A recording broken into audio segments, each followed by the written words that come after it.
என்றாலே அவன் ஆசீர்வாதமாக அடையாளமாக. யூதன் ஆசீர்வாதமாக மாற முயற்சி செய்ய தேவையில்லை, சுகமாய் வாழ பிரயாசப்பட தேவை. நாம் எல்லாரும் சுகத்தை எட்டி பிடிக்க பிரயாசிக்கிறோம். ஆசீர்வாதத்தை எப்படியாவது சுதந்திரிக்க அதை தூரத்தில் பார்த்து, தூரத்தில் இருக்கிற அந்த ஆசீர்வாதத்தை எப்படியாவது நாம் அனுபவிக்க வேண்டும். தூரத்தில் இருக்கிற வெற்றியை எப்படியாவது நாம் அனுபவிக்க வேண்டும். தூரத்தில் இருக்கிற சுகத்தை எப்படியாவது அனுபவிக்க வேண்டும் என்று we look at it as if it is far away.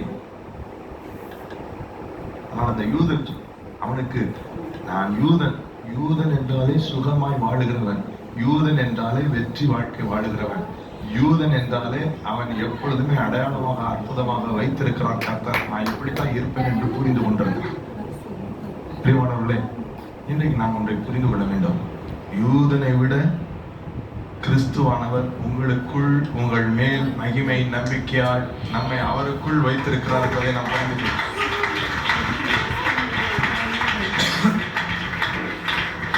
ஆமென் சொல்லுங்களேன்.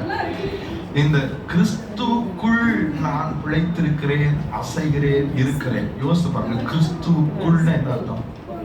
இந்த சட்டைக்குள்ள நான், இந்த கூரைக்குள்ள நான், அப்படின்னு என்ன அர்த்தம் சொல்லுங்களேன்.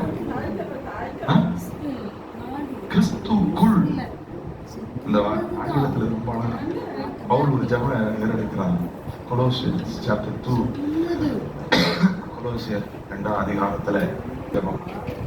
ஆகையால் நீங்கள் கர்த்தராகிய கிறிஸ்து இயேசுவை ஏற்றுக்கொண்டபடியே அவருக்குள் வேர் கொண்டவர்களாகவும், தமிழ்ல மாட்டிட்டாங்க, ஆங்கிலத்துல அவருக்குள் கட்டப்பட்டவர்களாகவும், அவருக்குள் நடந்து கொண்டு, திரும்பி வாசிக்கிறேன் கவனிங்கள், அவருக்குள் வேர் கொண்டவர்